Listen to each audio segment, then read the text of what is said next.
ओम श्री गणेशाय नमः। मित्रों, आज इस वीडियो के माध्यम से हम आप लोगों से चर्चा करेंगे अयोध्या कांड, श्री रामचरितमानस, दशरथ कैकेयी संवाद और दशरथ शोक सुमंत्र का महल में जाना और वहां से लौटकर राम जी को महल में भेजना, भाग 2। मित्रों, हम इस वीडियो के माध्यम से बात करेंगे जब दशरथ जी रानी कैकेयी को मनाने के लिए कोप भवन में जाते हैं और वहाँ रानी कैकेयी से कहते हैं, क्यों नाराज़ हैं आप। और जब वो कहते हैं, आगे की कथा मित्रों जो हमने कल अपने पिछले वीडियो में आप लोगों से साझा की थी, उसी के आगे की कथा इस वीडियो के माध्यम से हम साझा करेंगे। और बिना देरी के मित्रों हम शुरू करते हैं। भूप मनोरथ सुभग बनु, शुभ सुख सुविहंग समाज, और भील निजिमी छाड़न चाहते, बचन भयंकर बाज। राजा को मनोरथ सुंदर वन है, सुख सुंदर पक्षियों का समुदाय है, उस पर भीलनी की तरह कैकेयी अपना वचन रूपी भयंकर बात छोड़ना चाहती है। सुनो प्राण प्रिय भावत जी का, देहु एक बर भरत ही टीका, मांगो दूसर बर कर जोरी, पूर्वहु नाथ मनोरथ मोरी। तो कैकेयी ने राजा दशरथ से जो 2 वचन राजा दशरथ ने उनसे वादा किया था वो बाकी थे, उन्हीं की याद दिलाने के बाद मित्रों 2 वचन कैकेयी राजा दशरथ से मांग रही है।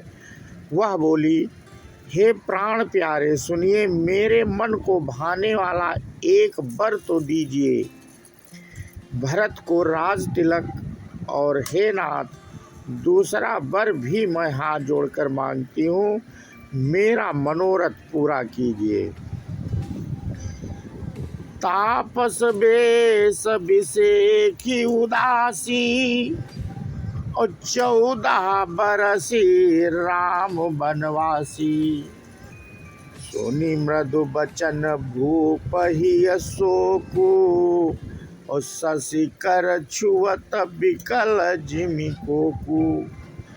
तपस्वियों के बीच में विशेष उदासीन भाव से राज्य और कुटुंब आदि की ओर से भली भांत उदासीन होकर विरक्त मुनियों की भांत राम 14 वर्ष तक वन में निवास करें।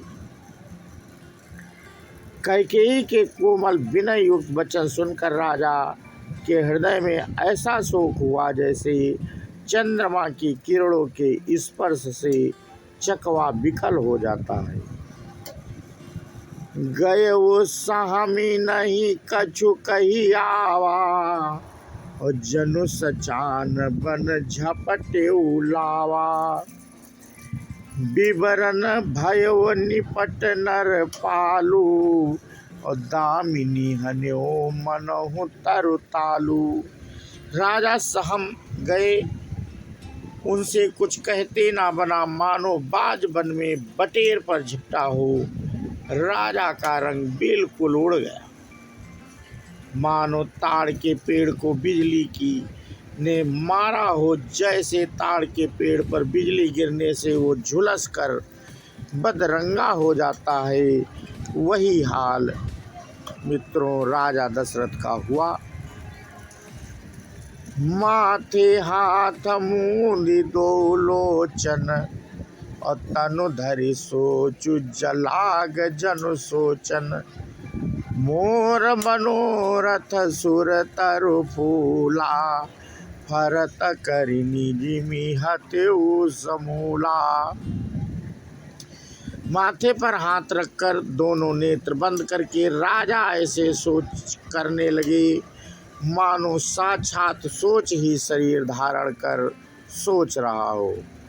वे सोचते हैं, हाय, मेरा मनोरथ रूपी कल्प वृक्ष फूल चुका था, परंतु फलते समय कैकेयी ने हथिनी की तरह उसे जड़ समेत उखाड़ कर नष्ट कर डाला। अवध उजारी कीनी कैकेयी और दीन सी अचल विपत्ति कैकेयी ने अयोध्या को उजाड़ दिया और विपत्ति की अचल श्रद्धा नींव डाल दी। कवने अवसर भयो गयो नर नारी विश्वास और जो सिद्धि फल समय जिमि जीत ही अविद्यानाश। किस अवसर पर क्या हो गया, स्त्री का विश्वास करके मैं वैसे ही मारा गया जैसे योग की सिद्धि रूपी फल मिलने के समय योगी को अविद्या नष्ट कर देती है। एहि विधि राव मन ही मन झाखा और देखी को भांति कुमति मन माखा। भरतु की राउर पूत न होही आने हो मोली बेसाही की मोही। इस प्रकार राजा मन ही मन झीक रहे हैं। राजा का ऐसा बुरा हाल देखकर दुर्बुद्धि कैकेयी मन में बुरी तरह से क्रोधित हुई और बोली, क्या भरत आपके पुत्र नहीं हैं? क्या मुझे आप दाम देकर खरीद कर लाए हैं? क्या मैं आपकी विवाहिता पत्नी नहीं हूँ? जो सुनि सर्वस लाग तुम्हारे काहे ना बोलहूँ बचन सम्हारे। देहु उतरु अनुकरहु की नाही और सत्य संद तुम रघुकुल माही। जो मेरा वचन सुनते ही आपको बाण सा लगा तो आप सोच समझकर बात क्यों नहीं कहते? उत्तर दीजिए, हाँ कीजिए, नहीं तो नाही कर दीजिए। आप रघुवंश में सत्य प्रतिज्ञा वाले प्रसिद्ध हैं।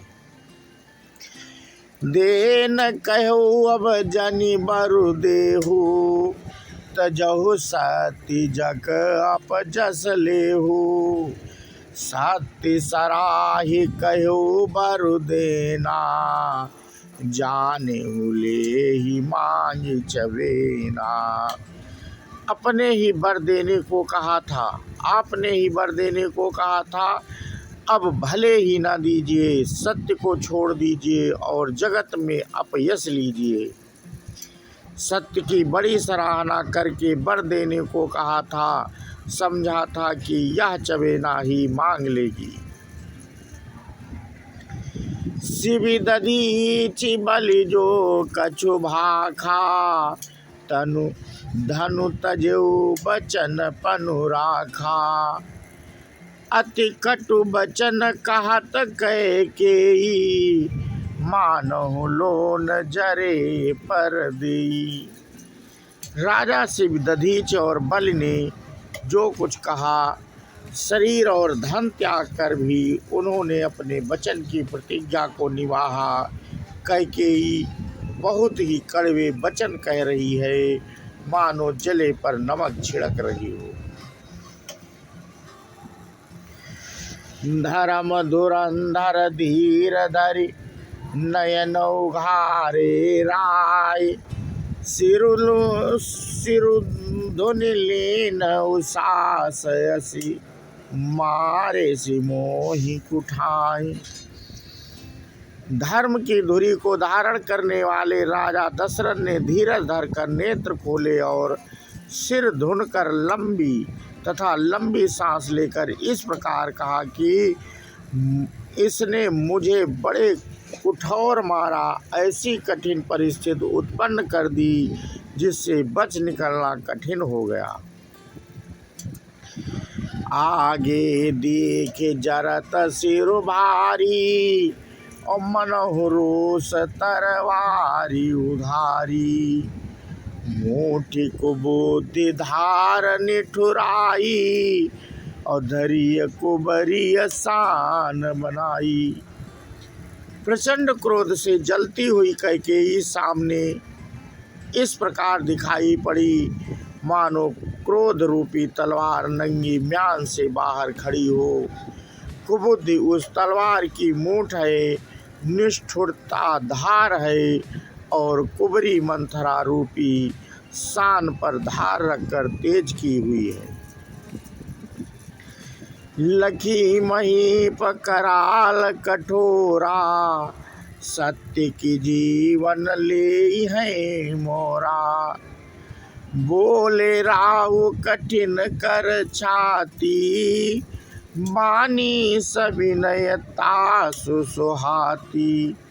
राजा ने देखा कि यह तलवार बड़ी भयानक और कठोर है, और सोचा क्या सत्य ही यह मेरा जीवन लेगी। राजा अपनी छाती कड़ी करके बहुत ही नम्रता के साथ उसे कैकेयी को प्रिय लगने वाली वाणी बोले। प्रिया बचन कस कहसी कुभाती, भीर प्रीति प्रीति करिहाती। मोरे भरत राम दुई आँखी, सत्य कहूँ करि शंकर साखी। हे प्रिय, हे वीरु, विश्वास और प्रेम को नष्ट करके ऐसे बुरी तरह के वचन कैसे कह रही है हो। मेरे तो भरत और रामचंद्र दो आँखें अर्थात एक से हैं, यह मैं शंकर जी की साक्षी देकर सत्य कहता हूँ। अवश्य दूत मैं पठैब प्राता, और एहि भांति बेगी सुनौ दो भ्राता। सुदिन सोधि सब साजु सजाई, और देव भरत कहूँ राजु बनाई। मैं अवश्य सवेरे ही दूत भेजूंगा। दोनों भाई भरत शत्रुघ्न सुनते ही तुरंत आ जाएंगे। अच्छा दिन शुभ मुहूर्त शोधवा कर सब तैयारी करके डंका बजाकर मैं भरत को राज्य दे दूंगा। तो मित्रों, आज इस वीडियो के माध्यम से हम आपको कैकेयी और दशरथ जी के बीच में जो संवाद हो रहा था वो प्रसंग मित्रों इस वीडियो के माध्यम से हम साझा कर रहे थे। और इसके आगे का प्रसंग मित्रों हम अपने अगले भाग 3 में आप लोगों से साझा करेंगे। इसी के साथ मित्रों हम अपना वीडियो समाप्त करते हैं। बोलो सियावर रामचंद्र की जय, हनुमान की जय। जय हिंद, जय भारत, वंदे मातरम।